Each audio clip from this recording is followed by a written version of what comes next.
hopefully you can see my presentation there. So, yeah, as Joel said, I'm Dave Mound, also known as Desk Pirate within the InfoSec and gaming communities. I've got a background in British military, spent 14 years as a Royal Navy communicator. After that, I kind of ended up in software development, and through that ended up going into pen testing and InfoSec. I've had a healthy interest in InfoSec from about 14 years old. Was doing reverse engineering of different things, but back in the early 90s, there wasn't really a field for it. So ended up joining the military. But towards the latter end of my naval career, it became apparent that InfoSec was actually becoming a thing. And it was a thing that I wanted to get into. So I did.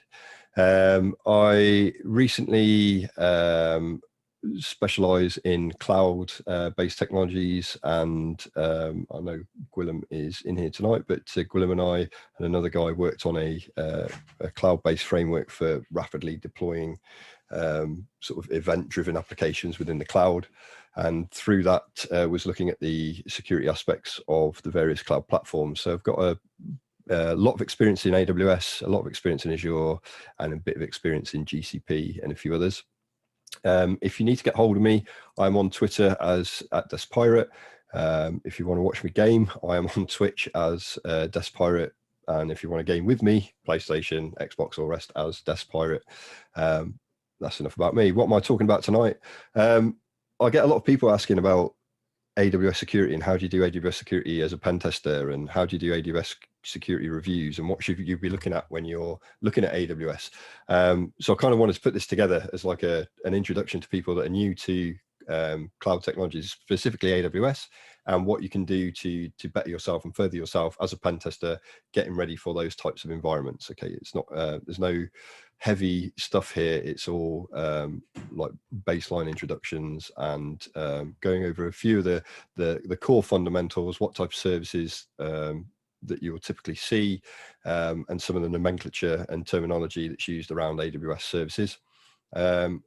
I will show you some really cool tools that will allow you to go away and self-study and practice this stuff on your own. There are a few sites that I really recommend that you go and test and try out. Along with that, we'll be talking about what the rules are regarding pen testing in AWS. You know, what's in scope, what's out of scope, what you have to request permissions for. Be looking at some tools that will make things easier for make your life easier as a pen tester. Looking at AWS and some tips that I've picked up along the way, and then we'll close off with any questions that you guys might have. So we'll start off with some of the common services within AWS. This is really just so when I mention things like SQS, you know what I'm talking about. So the most common one is EC2, which is Elastic Cloud Compute. You can think of this as virtual machines within the cloud, right? It's just like VMware Player or whatever, but just cloud-based. S3 is talked about a lot. This is simple storage service. It's basically a disk in the cloud that you can chuck stuff on. Doesn't matter what it is. It's just object file storage. There are different levels of S3 from pricing points of view. So there's like cold storage, warm storage, hot storage, all represented within S3. We've also got Lambda, which is AWS's serverless function offering. And for those of you who are unaware what serverless is, it's basically you write your code, your bit of Node, your bit of Python. You give it to AWS. AWS will wrap that up inside a container that has that runtime environment for it, whether it's Node, whether it's a Python runtime, and they will run that code on that container. So you don't need to worry about spinning up containers, replicating containers, any of that. AWS will do all that for you. You just have to focus on writing your code, and it simplifies things a bit in that way. Used heavily in sort of event-driven applications and things like that, where your microservices, where you're using small functionality with a function per rule, really. Then we've got DynamoDB, which is AWS's NoSQL database service. You could think of this as Mongo in the cloud. It really is what it says it is. RDS is their relational database service. This will allow you to choose different flavors of SQL, so MySQL, MariaDB, Postgres, Oracle, Microsoft SQL, and AWS is offering Aurora. Kinesis is their data streaming service. This is pretty much Kafka in the cloud. And SQS is Simple Queue Service, so it's a much more watered down version of Kinesis, really. It's less functional and a bit cheaper than running Kinesis in some instances. So those are the sort of common services that we'll be talking about when we talk about all the other stuff.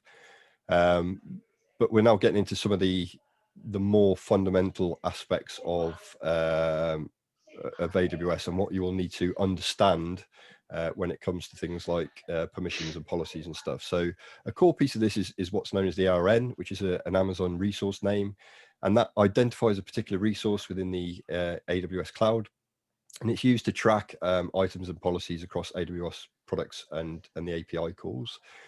And there are a few, three, I think, naming conventions for generating these ARNs. So we can see a few of them here. So they're made up they all start with ARN, and then the partition that it's for, the service, then we have a region. AWS is broken down into regions, so we get different regions globally. That's just where your infrastructure is going to be deployed within AWS. An account ID that's specific to your account.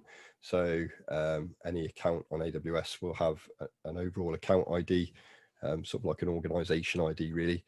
And then what resource it's attached to, or the resource type, and then resource depending on which resource you're actually using. But you'll see some of this. As long as you get this this basic structure, the main ones in here are going to be the region, the account ID, and your resource type.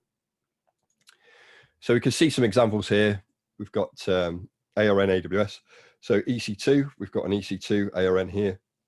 This is in the region US East 1.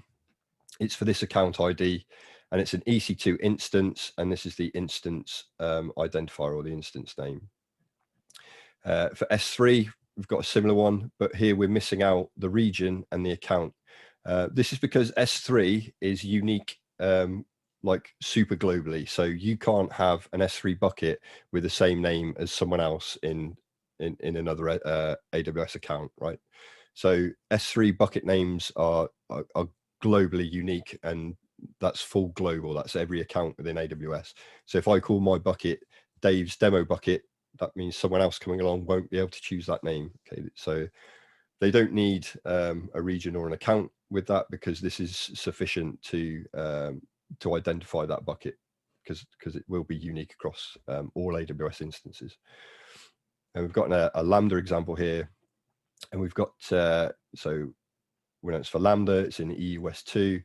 The account ID is for a Lambda function.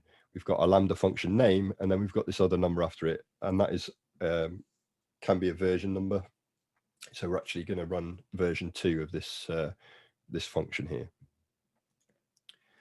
We can also use wildcards within ARNs. So you know, pretty standard. If this ARN here is pertaining to all items within the DEFCON demo bucket, this one underneath it, if you want to have a guess at that, that is going to be this Lambda function within any region.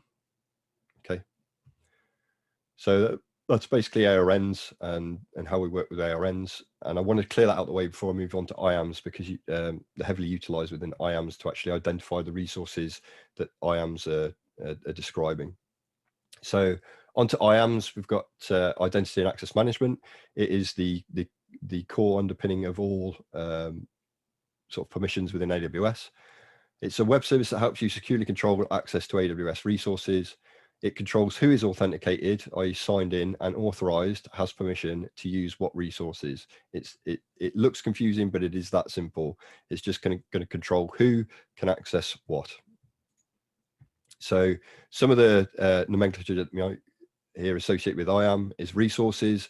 So these are any users, groups, roles, policies, or identity provider objects that are stored in IAM. You can edit, add, and remove resources from IAM.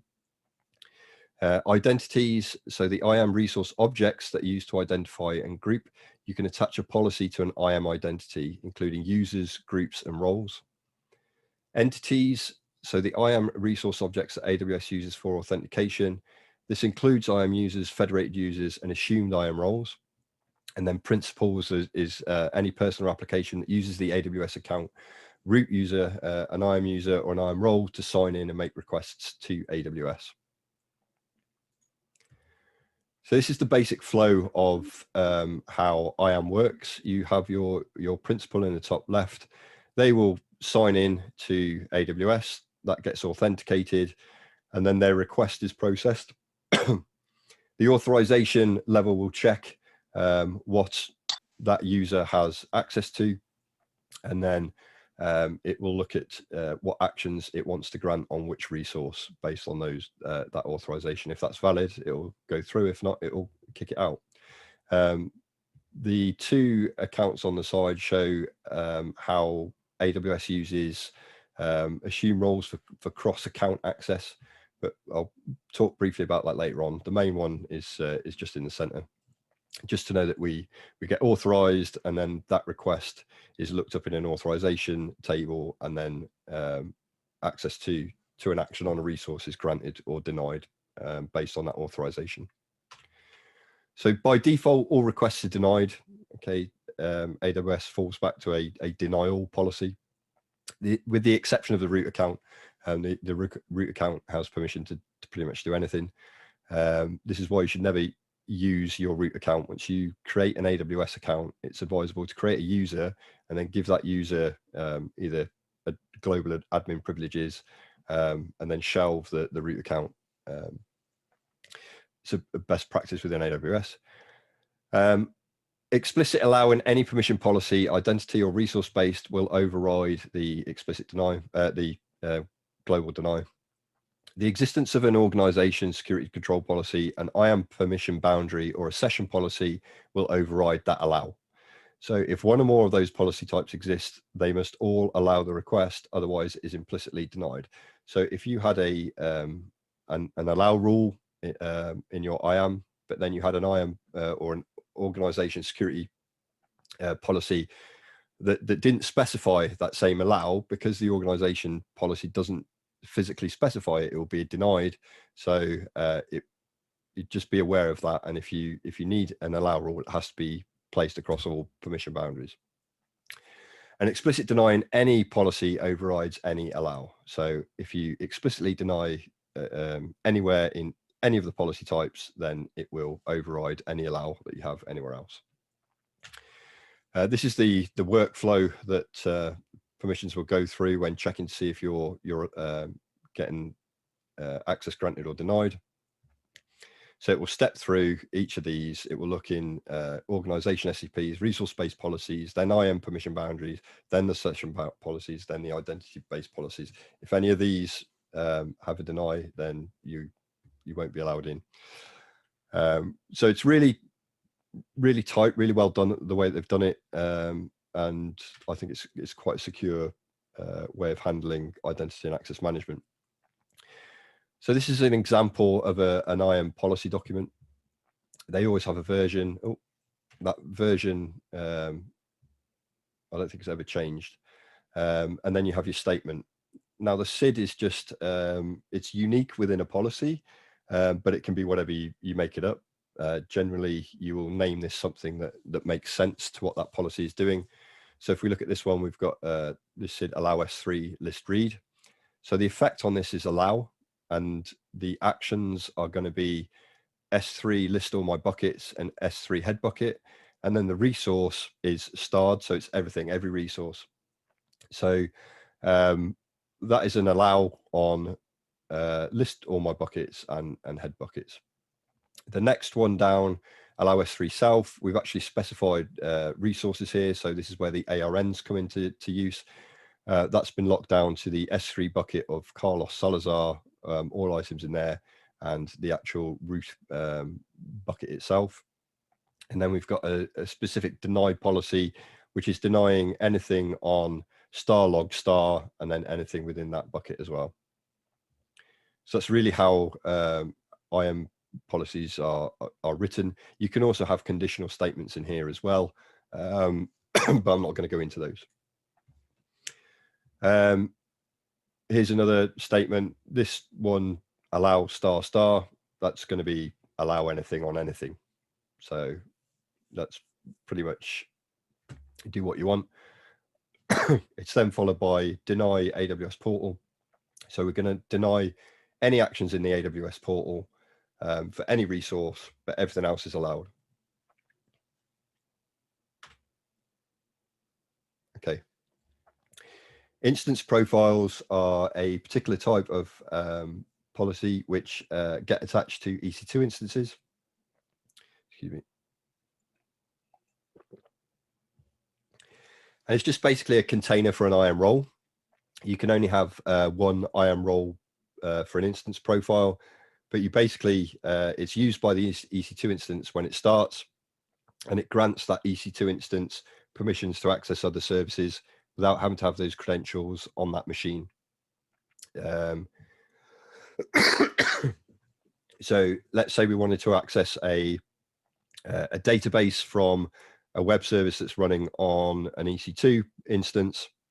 We could give it an instance profile that allows that to happen, and then not have to worry about storing credentials for that RDS instance within our EC2. So if it got popped, there would be no credentials leaked for the database. That's the theory, right? So how that works is, as an admin, you create a role that would grant permission to, let's say, a photos bucket in S3. When your EC2 instance is launched, it gets that role that has permissions to that bucket. The app will receive the role credentials from the instance, and then when the application needs to call that bucket, the instance will provide it with the correct credentials, and then that application can store those photos in the bucket. That is an instance profile for EC2. It will also count towards any containers that are spun up in AWS's Elastic Container solution. So next thing I want to talk about is assume role. STS assume role. It allows temporary privileges to be assigned to a principal. So the role to assume is identified by its ARN, and it allows cross-account access. And it's a common pattern that's used to pass a role ARN to another service, which then calls assume role and performs some action on behalf of its caller under that role's credentials. Now, what that basically means is, let's say I have a service that's running, and at some point I want that service to carry out a function as if it had my privileges. I could add an assume role to my profile to say that service is allowed to impersonate me when I pass it my ARN to perform services on my behalf. Okay, does that make sense? So if we think about that, and we have a look at an example here, we've got the action is STS assume role, the principal. So any EC2 instance or any AWS ARN that has this role of Alice is going to be able to assume this role. If this was attached to my security policy, then any EC2 instance or anyone with the role of Alice could impersonate me. If we think of this in a service fashion, then if Alice was a service and it's attached, users are attaching an assume role for that service to their user accounts, if I can guess what ARNs might be allowed to assume role, I could then call that STS assume role with that ARN and impersonate that person. So this is quite a misconfigured role sometimes, and there are ways to lock that down, which we'll get onto in a bit. But this is where I see quite a lot of confusion with IAM policies and allowing privilege escalation without realizing it. Also, if we think back to, I forgot to mention, if we think back to the instance profiles, if you can attach an instance profile to an EC2 instance, and that instance profile has like more access than your own profile, you can then connect to that EC2 instance and perform actions with those elevated privileges. So let's say there was an instance profile that was already in the system that allowed admin access, right? And I've only been given access to create EC2 instances and work with EC2 instances. I could actually create an EC2 instance, attach that admin profile to the EC2 instance so that when that EC2 instance fires up, it's got admin privileges, connect to that EC2 instance, and then I've privilege escalated with higher privileges to that admin role. So that's really it for IAMs and what I want to talk about with IAMs. It's really just to get that baseline knowledge of how that all works, because that is kind of fundamental to working in Azure and understanding Azure IAM fundamentals, really. A bit about pen testing and AWS with the rules and scopes. So AWS has a penetration testing policy, and within that policy, it tells you what services you are permitted to pen test against, and it also tells you what you're not permitted to pen test against.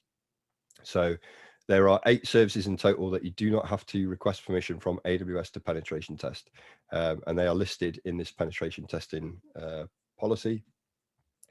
There are prohibited activities, and there are some activities where if you do them, you will have to request authorization.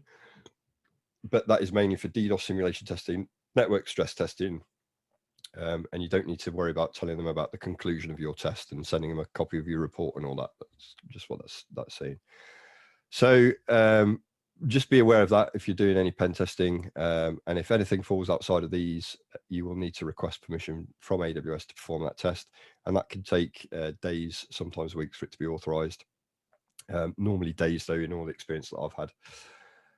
So just be aware of that. If you've got a test coming up and you're going to do network stress testing, just be aware that needs to be requested prior. Otherwise, you're going to get to the point of the test and be hampered by a couple of days. Some of the common vulnerabilities that I've seen when doing AWS penetration tests and security audits.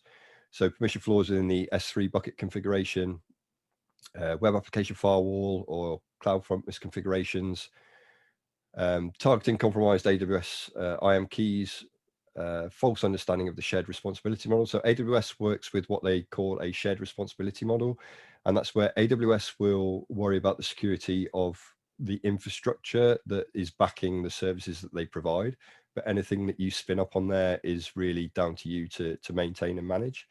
I have seen people launch EC2 instances thinking that they'll be auto patched, and that wasn't their remit. It would be something that AWS would manage because it was a box provided by AWS. That's not the case. If you're spinning up an EC2 instance, you are responsible for maintaining patches and making sure that box is kept up to date. Okay.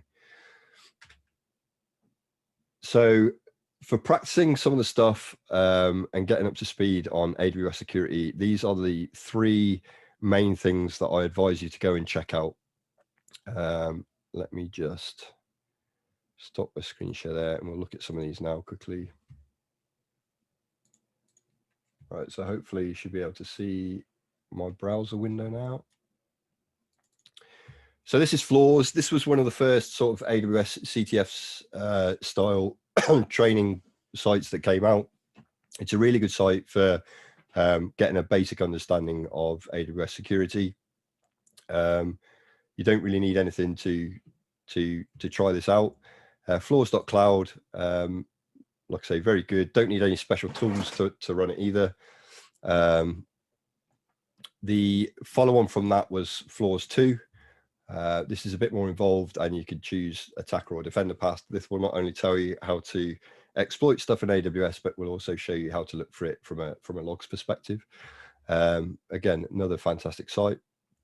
The other one that I highly recommend you have a look at is Pentester Academy. In their attack defense labs, ran a weekly CTF, or are running weekly CTFs, and a couple of the weeks involved doing stuff in AWS. So there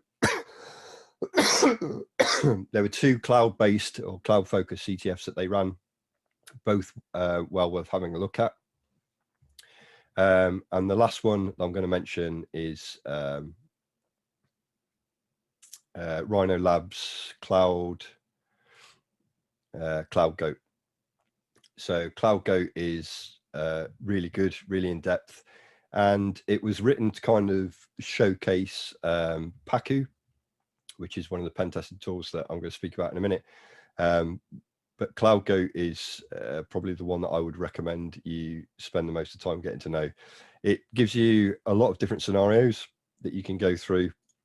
In each of those scenarios, you need to have an AWS account, and it will spin these up in AWS for you to test against. But even if you are just testing these out and then making sure that you close them down afterwards, you shouldn't spend more than like $3-5 a month for testing this and going through these scenarios. So yeah, it gives you a scenario and it gives you the walkthrough.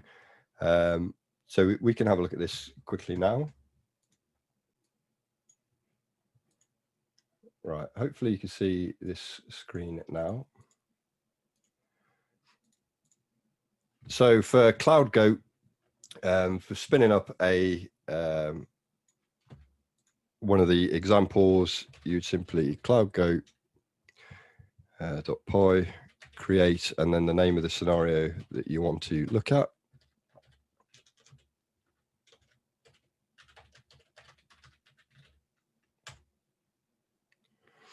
That will use Terraform to go away and deploy all that within your AWS environment.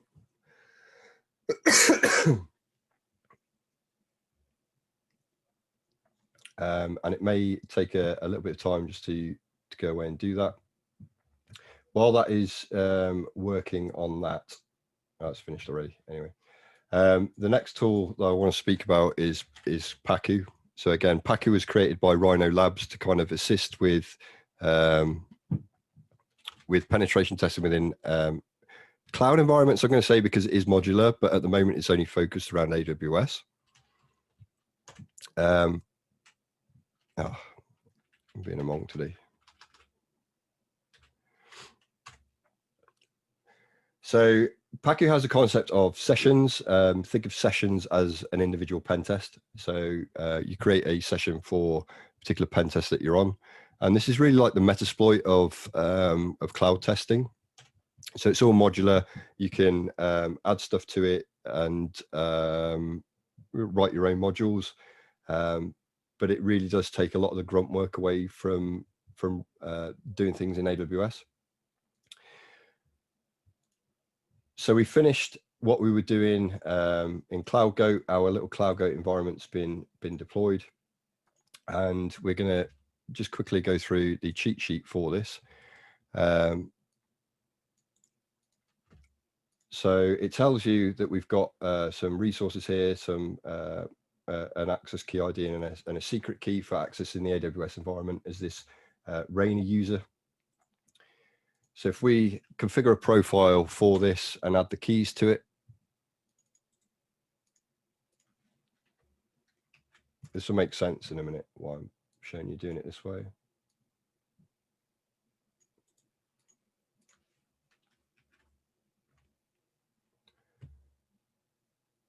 We'll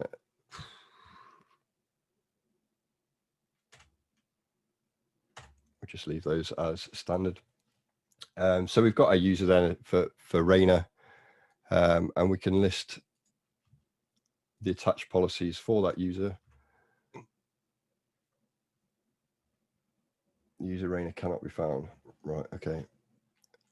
Yeah, because it's not an actual Rainer like that.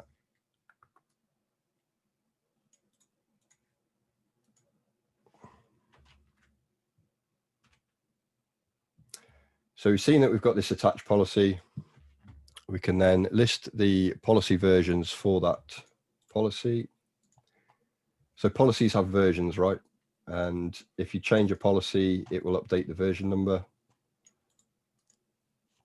And the point of this Cloud Goat lesson is to show you that you can roll back those policies.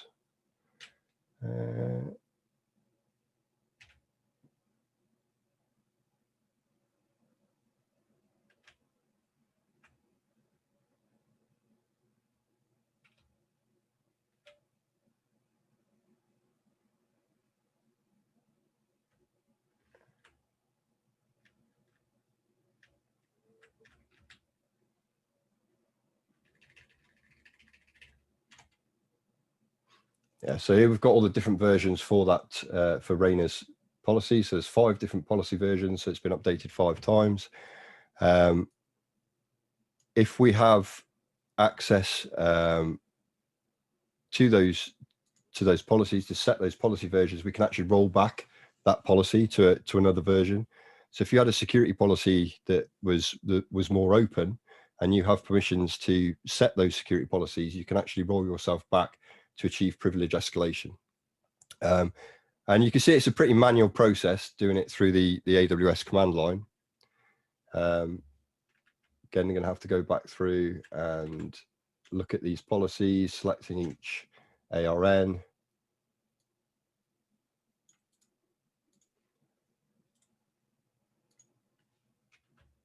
And the version ID. So let's pick the latest version, version 5. Right, so we've got get star on all resources, IAM. So just allows us to get resources on IAM, not very useful. Version 4. Deny action on everything, not very useful. Version 3. Okay, we've got allow star star. So this is going to basically global admin, right? It's going to allow us to do what we want on whatever resource we want. So if we can roll our policy back to that level, we would then be at an administrator level, and we can do that with set default policy version, and then pass it the ARN and the policy version, and that would work that way. Now, you can see that's pretty clunky. Got to remember all those AWS commands, not very friendly as a pen tester. So we're going to move over to Paku now and do exactly the same thing, but use Paku to help us out. So within Paku, the first thing that you want to do is, once you've created your session, is set keys. So we'll give it a key alias. Yeah, we'll keep it as Raina. This is just remember one that I've done before. Access key ID. So that's changed. We're going to update that. Access key secret. I'm going to update that. Session token. We don't have a session token because they're actually credentials. So we're now in Raina. And what we could do in Raina is we have all these modules available for us to use. So the first thing you probably want to do is enumerate the permissions that you've got as that user. And we could do that with just run, and then you've got tab complete as well. So enum permissions. That's going to run away and come back and say that it's confirmed users for Raina.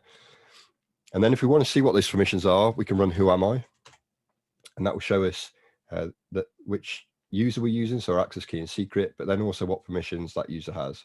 So we've got the get resources star. This is obviously the latest version of that policy, but we want to privesc, right? So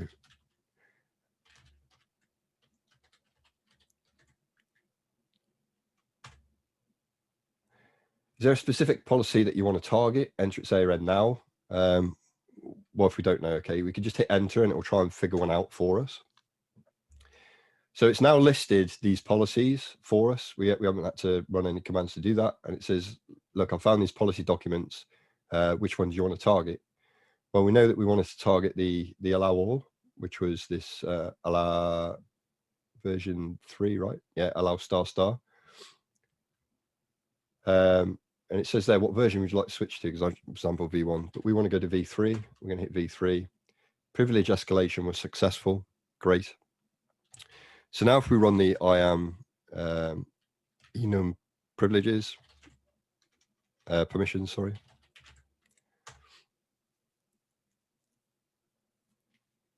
And now do a who am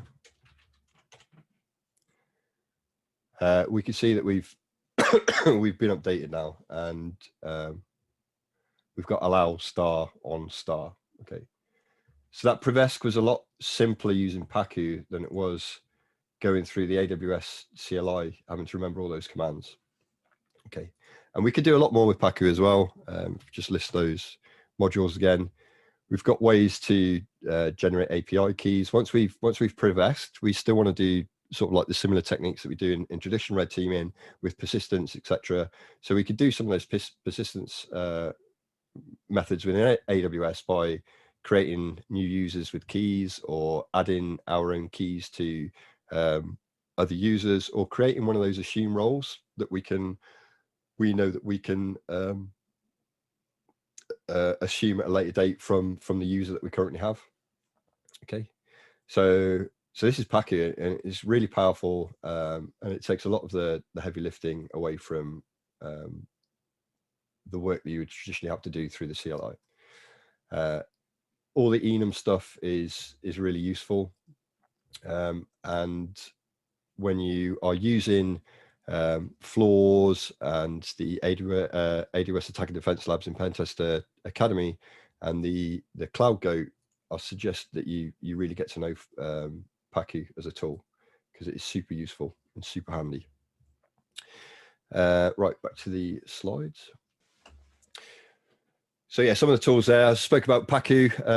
It really is the Metasploit of doing cloud testing. And Scout Suite's another one with a word mention, which will allow you to do, it does multi-cloud security auditing.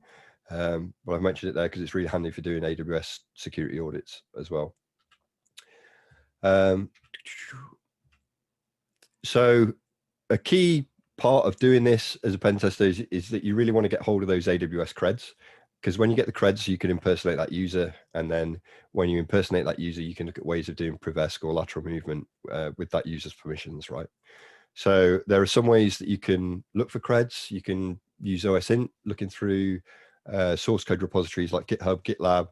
Again, don't forget previous versions. Just because someone's put insert your AWS access key here on the current version doesn't necessarily mean that 5 versions ago they didn't actually like redact that part out and they left their keys in. So if you find somewhere that's got that, you can look back at previous versions and just make sure that they didn't do a cheeky commit with those keys in there. Source files, binary source files, mobile apps, things like that. You can download the application and run this AWS keys detector over it, or you can just do a string search for AWS keys. But this will use a regex, and it's pretty cool for finding any AWS keys hidden within application source files. RCE, we can leverage RCE within EC2 or Lambda or container-backed services. If we can get RCE, we can pretty much get those credentials out, and I'll show you some ways of doing that in a bit. Or they're actually given to you as part of the customer by the pen test. The customer might say, here's a typical user's AWS credentials. How far can you get just using these? Is another typical one. So one thing I want to talk about is the EC2 metadata endpoint. Now, every EC2 instance has access to this IP, and this IP will allow that EC2 instance to get metadata about itself. Okay, this is only EC2 instances, so you won't get this for Lambda, but you will get it for EC2 instances and any containers, etc., that are running within the EC2 environment. So we're going to have a quick look at this now. This isn't hypothetical. One of the things I found was a screenshotting service that allowed you to put in a URL to go away and screenshot. If you put in this IP into that, it would go and screenshot its own metadata because it was running on EC2. Once I found that out, I was then able to screenshot the credentials that was running as, run as that service, and then see what else that service had access to, right? This is not hypothetical by any chance. And if you find a web service that's allowing somewhere for you to pull stuff back from an IP, and you know that it's running in AWS, this is the first thing that I would try, okay? So let's have a look at that by way of example.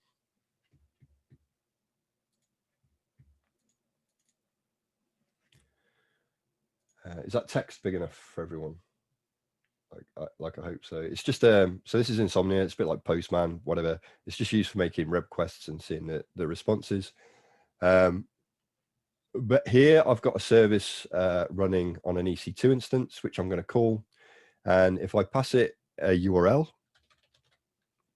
it's just going to feed me back. It says, hopefully, can't connect to the server. Let's just check that's running. It wasn't running. It's running now. Demos, right? So hit that service, and it just returns whatever that HTML or whatever data is returned by that endpoint. Okay. So if we take our magic IP and add that to the service instead.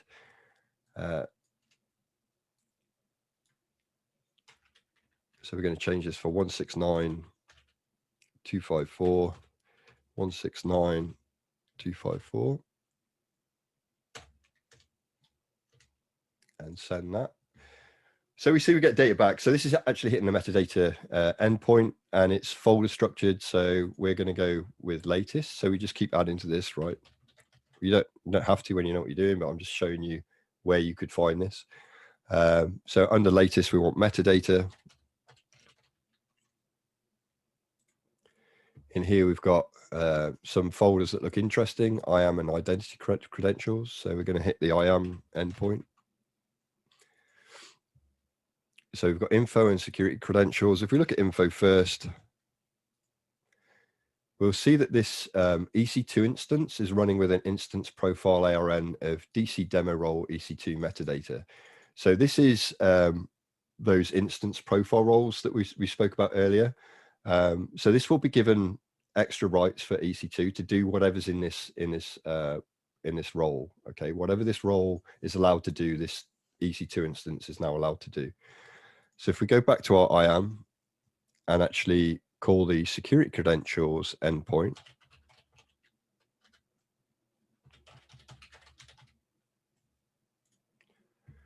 we've got the name of that instance profile again repeated here. So if we drill into that, we're now given an AWS access key ID, the secret access key, and a token. Now the security token is because the roles are sort of session based, and they have a time bounded session. That's basically what this token is sort of keeping hold of that session. So we've got an access key ID, a secret key, and a token. Let's move over to Paku and see how we would progress from there.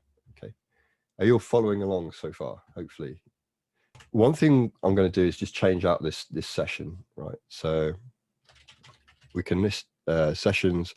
We'll do swap session, and we'll swap to a different session just to show we're going to use a new session, and we're going to call it DC 1905, right? So we're now in session DC 1905. We've not set any keys, and that's what we're going to do now. We set keys. Our key alias is going to be, what should we call this? EC2 meta. Right, the access key ID, I'm just going to pull straight from here.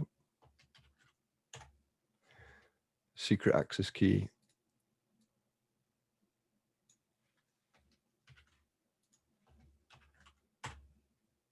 And session token. So we do have a session token this time, so we are going to add this into Paku.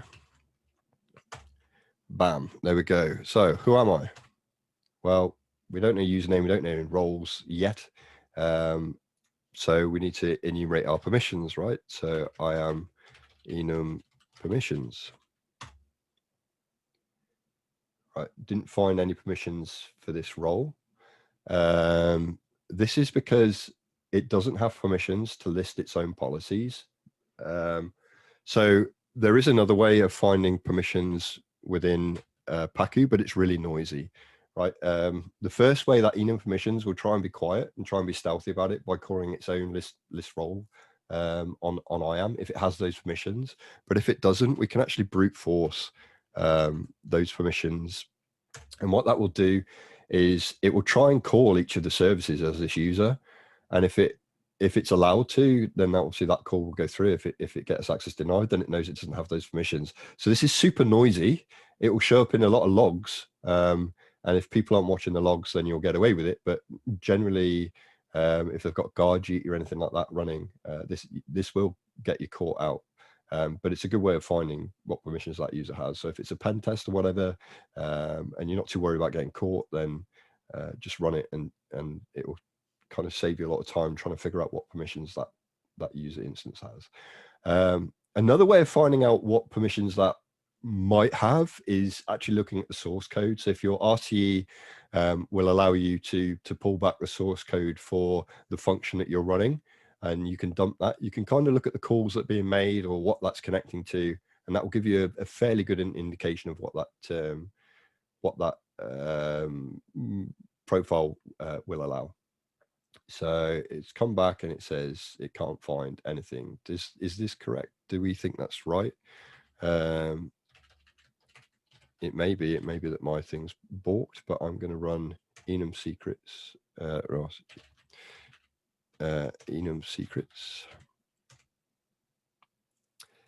Right. Okay. So I don't want to trigger this on all regions. I know that my stuff is only in EU West 2. So I'm going to say no here, and I'm going to set regions. This is something you should do anyway when you first start Paku.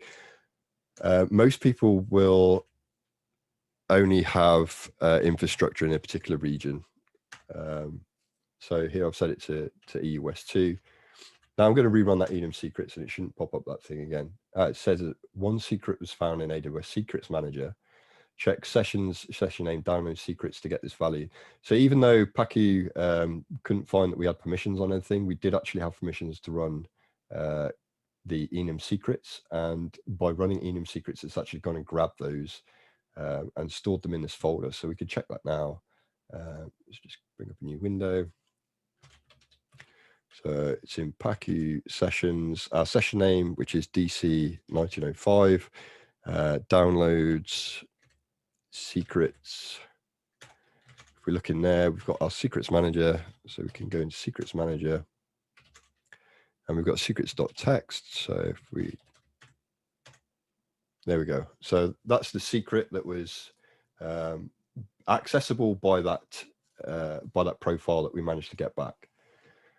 So we wouldn't have got that had we just been looking at the URLs within the functionality of that web service. But because that web service allowed us to leak that metadata for EC2, we've been able to get the credentials for that EC2 instance and run services as that EC2 instance, right? Does that make sense? So testing your lateral movement and where you can go is kind of a big thing. If you get credentials, don't rely on what you're being told from tooling as to what that may or may not be allowed to do. Just try accessing services that you think that web service might call. So databases, file storage, secrets managers, that type of thing. And you might get lucky. In this case, we did actually manage to pull something back from the secrets manager. Okay, so that's the metadata side of EC2. Magic IP, keep that one in your back pocket when you're doing testing. Next thing I want to talk about is environment variables. Now, Lambda stores those account credentials in mvars, right? So if you get RCE on a serverless function, your first port of call should always try and be dumping those mvars. Shells are usually pointless and not really needed. When you launch, in fact, let's go and have a look at one, because it's going to be more beneficial for you to see it, I think. I'll just pull up an AWS console. All right, hopefully you can see the Lambda dashboard here. So if we were to create a Lambda function, we'll just use a one that's already in there. S3 get object Python, that'll do. Yeah, we'll give it a function name. So demo Lambda. Yeah, create a new role. Role name will be my Lambda role. Policy templates. Yeah, so it's already picked permissions here. I'll leave it as the default permissions, but we'll look at those in a sec. We don't want to trigger on this, and that's our function code. Cool. We'll create that. Triggers. Oh, it does need to trigger. Okay. We've got no triggers. So let's remove that and see if it will just, I'm not really interested in what this function does. I just want to show you some of the Lambda configuration options. So we'll just sack that off for now.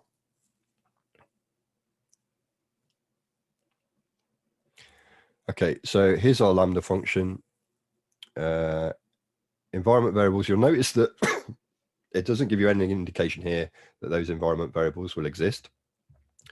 But what we are interested in, what we were talking about, is these basic settings. So here we've got a timeout of 3 seconds. This is the default that Lambda will start with.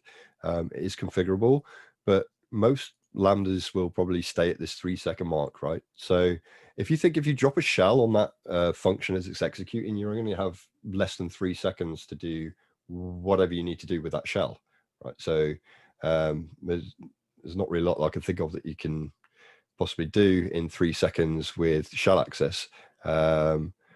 Whereas if you get those environment variables and you get the account details, we can move over to Paku and just keep prosecuting the rest of the AWS environment as that Lambda function, but through Paku, right? So shell's not so good. Environment variables are really where I would go for this. And we can see an example of that if I open up another window for AWS. Okay, cool. I'm going to stop sharing that window and share another.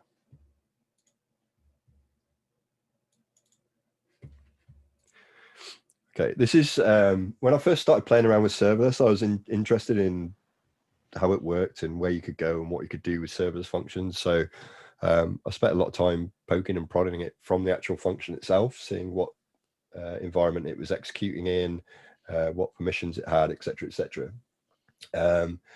This is just a simple test function, and it's going to run a system call and return whatever we pass in as the name parameter in this test event.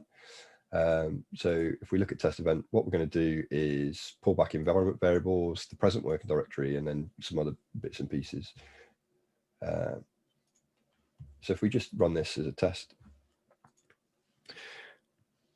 we'll see here again. So these are the environment variables that have been pulled back, and we've got our session token, we've got our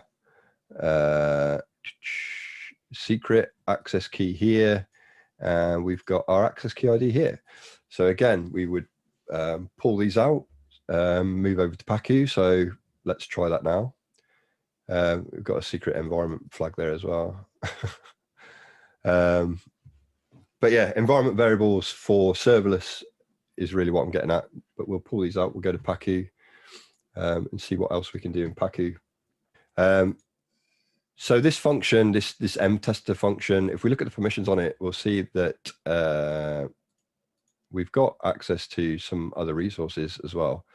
It's got access to DynamoDB. One action, so it's allowed DynamoDB start, so we can do whatever we want within DynamoDB from this Lambda function, and we could find that out by again moving these credentials over to Paku. So I'll just do that quickly, and I think that's pretty much the end of what I wanted to show you. So stop sharing that,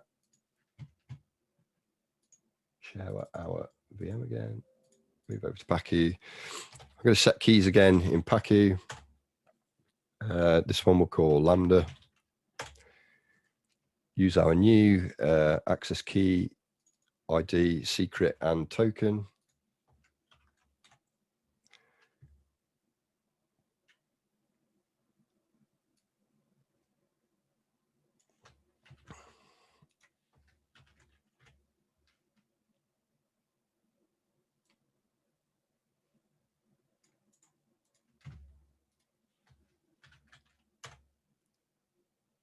Okay, so we're now running as Lambda. We can run IAM permissions. Again, that's failed. We could brute force it again. That should hopefully pull back those DynamoDB ones, because I know DynamoDB is one of the things that the brute force actually checks for. But as I know, and we're running out of time, let's just run the enum. I think it's DynamoDB enum. Yeah.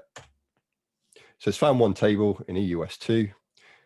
What we can actually do then is dump, and this will basically pull everything out of that database and store it away for us. So their table's been dumped to here. So we'll copy that. We'll come over to here. We'll cd into that directory. We'll go dc demo table.txt. Let's cut that.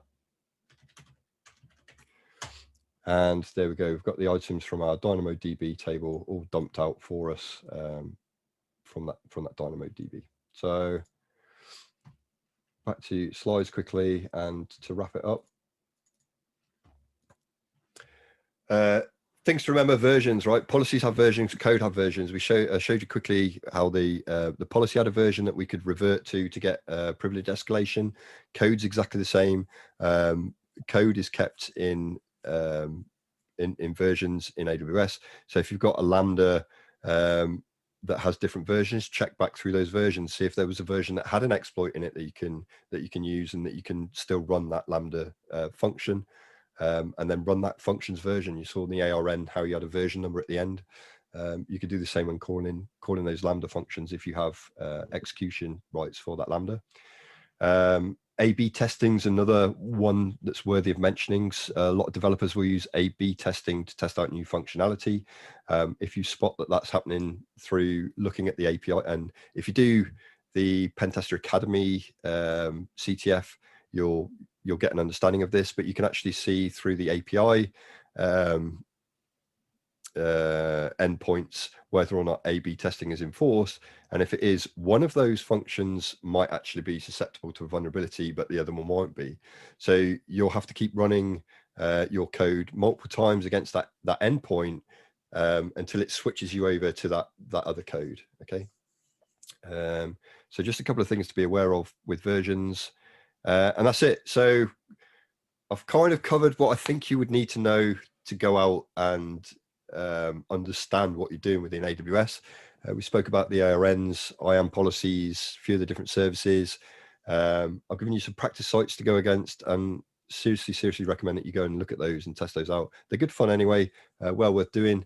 You know about the AWS penetration testing policy. We've looked at some practical examples and some tips and tricks that I know about when I'm testing AWS. So that is it for my presentation.